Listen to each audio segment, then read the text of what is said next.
Hello, each and every one of you, and thanks for tuning in. Today I figured why not just, instead of reading the patch notes, I probably would rather listen to them. So why not just make a patch rundown, basically? So that's why I'm here, and that's what you're gonna get. Yeah, let's jump right into it. What's new? What has come? Which patch? What's game? What's going on?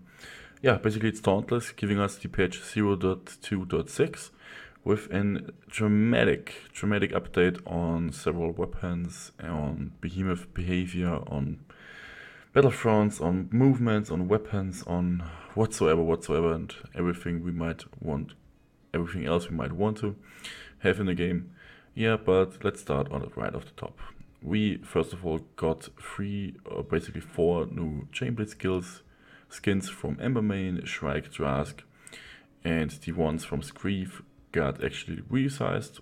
That made him, look a bit bigger instead of those little things.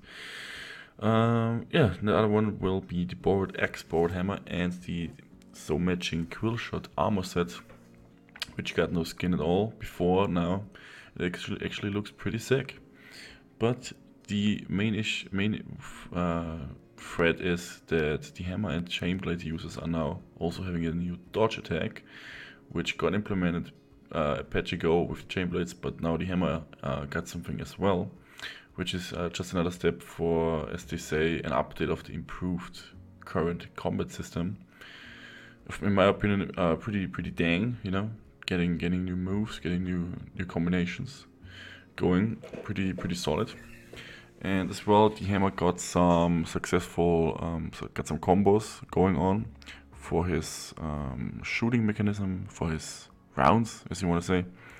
That basically allows him to stack up damage by reloading really well, and even though losing damage if you fail your reload. This is, splits into three different parts where you actually can reload properly, get blue increased rounds, which basically just difference with the colors. Of course, there are some white rounds for the guys who actually don't reload as properly, like you want a default reload by hitting the button once and never hitting it again.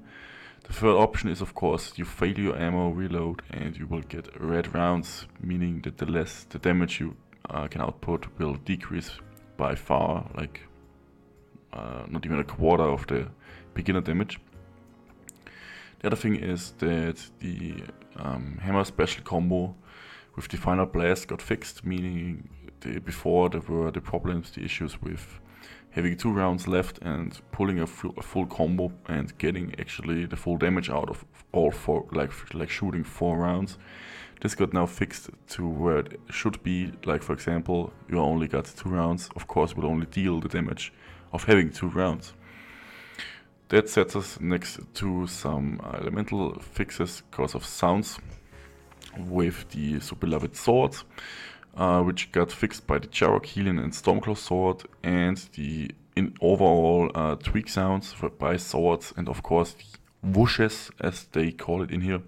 Basically the sounds of your classic samurai sword whipping through the air. Got some buffs, got some implements, got new sound basics, I guess, is what they mean by that. And yeah, that's pretty solid actually in terms of weapons. So now let's just wait for the next patch, so they actually patch some X buffs into the game, so I can be happy again. Next thing will be the Behemoth Phantom Pains, and that's actually pretty nice to read, since at the end of this you will hear something about my favorite boss in the game, the Resakiri. But let's start with the first things first. A fixed bug that sometimes caused several limps to knock players around. That's actually pretty sweet. That means, like for example, that the Final Deep Drask can actually tickle you even without hitting certain hitbox areas of the character, which I guess some other beamers got as well. For instance, like an Ash, I suppose, or a Helion, which they might fix, maybe. But well, I guess we have to wait and see. Increased Nasher size by 10% to better differentiate between rogue and normal variants. I guess that's self-explanatory. Improved collision window on Shrike Glide attack, basically a larger window, or maybe just an optimized window to hit, like the actual speed he's coming in by making a difference in when he's actually charging from one point to the other, as in regards of travel time, to be able to hit him even better, like as before, where you actually had to aim to hit him with the blades instead of just knocking him over with the hammer, or maybe just tickle them with the axe or sword with some stagger mechanics. Increased knockback on Quillshot's backhand attack. That's actually pretty dang as well, since I get the point, the logical point where Quillshot tries to knock you back with his so slowly and so behalved backhand attack, but of course it would make sense since he's putting so much effort in it to knock you back that far away, way more than before. Improved Moonweaver Shrike's jump slam attack prediction so that it misses less. Actually a minor buff of Moonweaver, making it even worse for players to succeed in this fight. Increased knockback on Pango's roll attack to prevent players from getting juggled. This is actually a pretty... how should I say it? It's kinda tricky, like in terms when you get hit by the roll attack itself or his tail when he's unwhipping it. You kinda get knock up in the air, and kinda, it's also a bit thing, like when you drop in the air, which isn't supposed to happen. You also have then to know you have to pick up the axe, or your weapon basically, before you can then move again or dodge again. I guess that means that that's something like that. Maybe I misunderstand it, but of course, really feel free to comment in the comments below or let me know if I misunderstand this outtake of the patch notes. Added damage window on Pango's head during its tail spike throw attack. Yeah, that's basically just a mechanical upgrade of Pango. If you have ever played against the Pango or remember his sneaky attack with the tail shards he can actually fire at you, means that his head back then was going upwards in the air while he threw those spikes at you. Nowadays he will try to interrupt you while he does that, so you can't actually hit him from the front vitals while someone's dragging his attention backwards to his tail. Adjusting damage window and range of Stormclaw's claw swipe attack to make it hit more reliably. Well, I guess that's all I gotta say about that one. Just, shocked that even buffed Stormclaw. But yeah, added area of effect damage to Jarok's rage state entrance animation. That's actually, that's solid. I guess that's like his appearance when he comes out the ground, while to the similar one when he actually leaves, making this lava area where you can get hurt, or you will probably get hurt and get a debuff going on. Well, nice idea. Increased knockback done by Jarok's sides whip and tail swipe attacks, and improved collision to help reduce chances of players getting stuck inside after an attack. That's something that may consider doing at every behemoth in the game, because, like, for example, I guess Jarok is one major example in those regards, but there will be other changes as well later on with the Jarok in this patch notes, where I will then tell you more about this one. After the damage windows on Helion's side gore attack, it now has a damage window during wind up, where the tail used to just pass through the player. Yeah, the thing with this one is actually pretty sweet as well, since they patched a second thing about it with his tail, that basically this sentence means that if he does his body slam by slaying on the ground, basically to hit the target next to his legs, he's now even hitting you with the tail, which you could have been dodging by just sidestepping before. Like you would just stand still basically and dodge the attack by then not moving at all, being able to hit the tail afterwards. Kinda buff, kinda needy, yeah, can understand that. Updated Jarok death animation. We are back at Jarok. Improved recovery for Rezakiris after its Festival of Lights attack. That's basically the Wipe Fest, or I don't know how you guys call it, but we call it most likely Wipe Fest or Ultimate, where you're being locked in and then getting lasered, balled, and double balled from the air. Which basically means that after this phase, he will always do this phase. There's no matter what, unless you kind of world bomb him down with your wrecking ball and doing him like 3 minutes, keeping him on the ground consistently.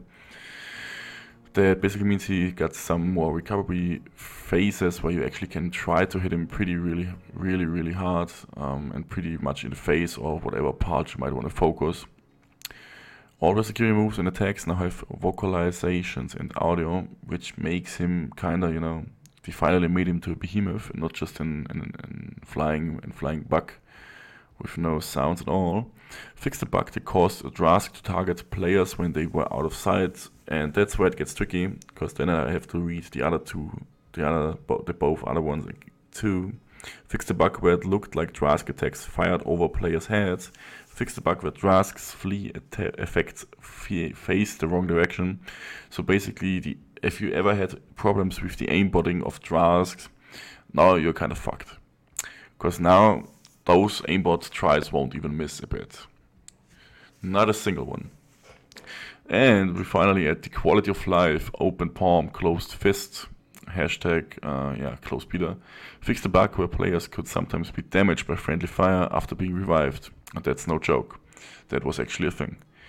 But yeah, remember those great days. Those are gone by now.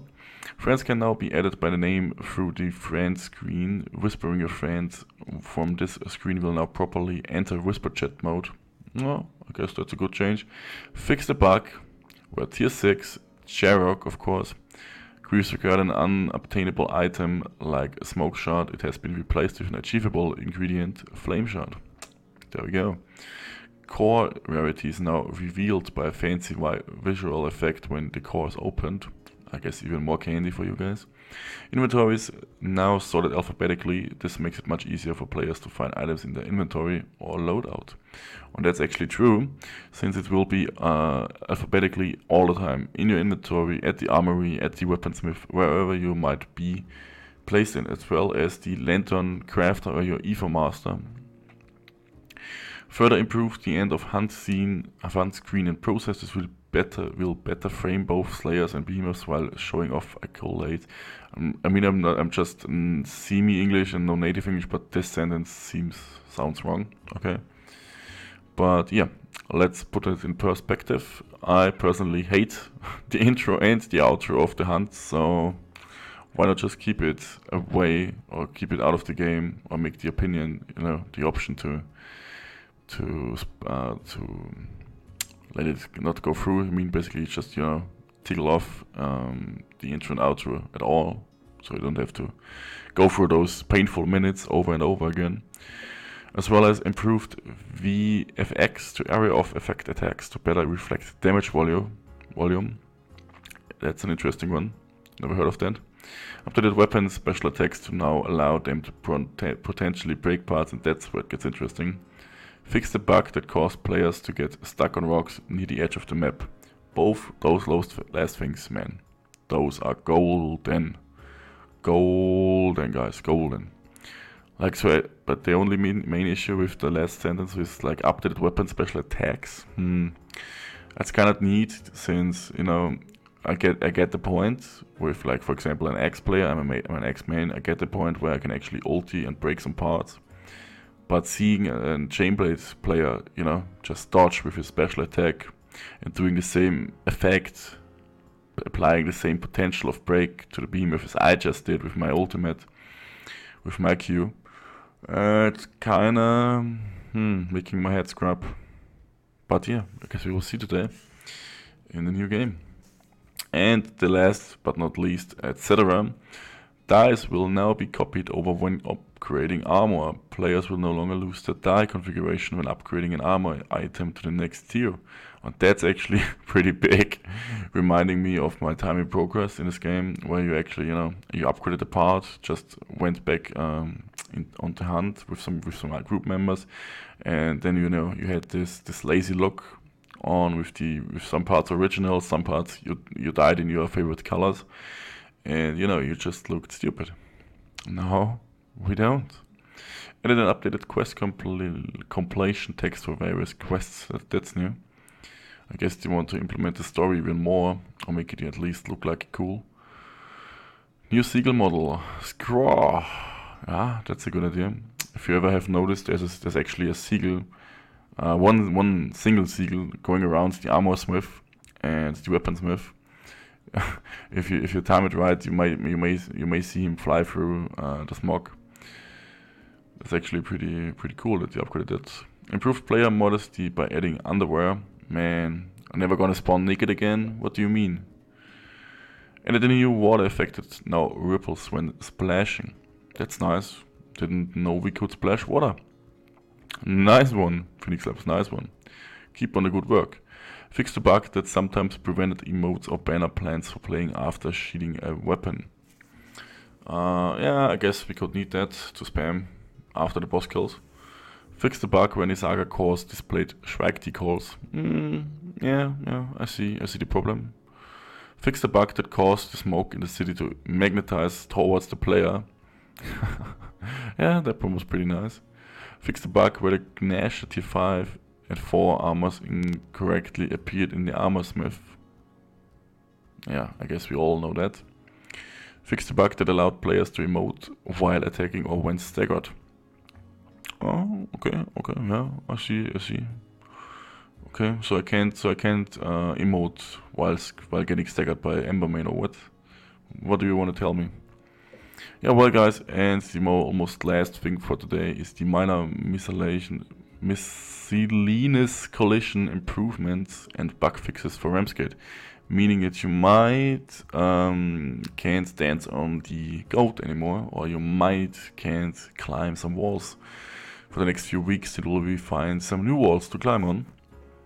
And of course, the last one for today. Close beta known issues. We've been hard at work scratching bugs and making... We believe we found and fixed almost all progression plugging. We're continuing to optimize. We are aware and looking at the bug that causes tasks to sometimes shoot players through walls. We're looking at the bug which causes some flora to float off the ground. Some people may experience disconnected. I guess. Okay, guys. Now I guess the only real deal in this patch notes rundown will be at least the final saying from Phoenix Labs. If behemoths may occasionally walk in irregular patterns, #fix this by slaying them. And that's all from me for today. Thanks for watching, guys, and I hope to see you in the next one. Till then, bye bye.